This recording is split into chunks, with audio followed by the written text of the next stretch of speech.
Look at BTC on the live stream with my cat sleeping on my chair, so I'm actually on my knees right now.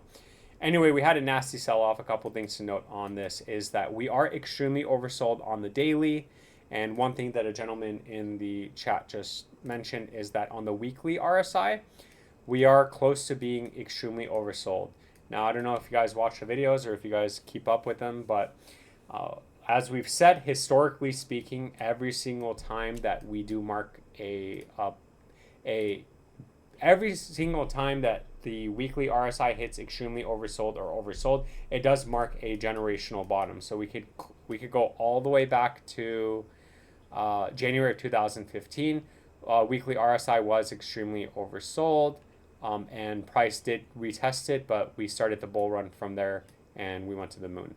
Now the next time was December of 2018, where you could see right here. I don't even you don't even have to confirm it because you're seeing it on the chart right now.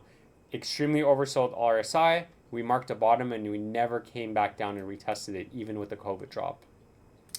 Fast forward to June of 2022. Although we did come down and make a lower high, it was it wasn't that low. Like it was another 11% before you bottomed out.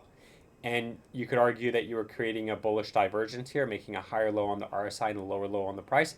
And then obviously it took us to 130,000 or 124,000, whatever it was.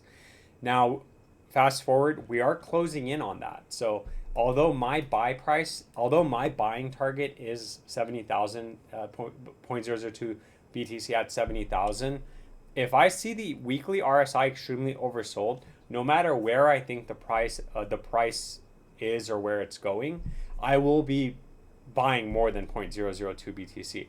I just didn't think that it was going to happen this soon. I didn't think that we are going to go down. And technically, it's still not extremely oversold.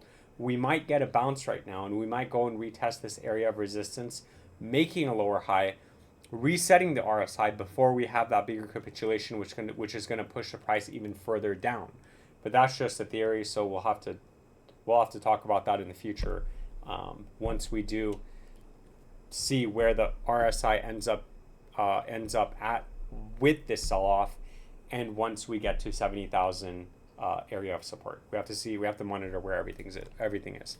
Now, taking a look at the Gaussian channel, you can see it hasn't printed red just yet, and if you watch the weekly update videos, then you know why we have 140 to 175 days out, because typically once we break into the channel, we chop around for 140 to 175 days before we get the nasty sell-off and before we start printing red on the Gaussian channel. Okay, so obviously we haven't printed red yet, but since we broke into the channel, we're around 80 or 90 days out right now. So that's why I think that it is happening a little bit faster right now, which is why I don't think we're going to go straight down, and we're going to get some sort of bounce before the next leg down. I will keep you updated. None of this is financial advice. It is just my opinion. Thank you so much for your support, and I'll catch you in the next video.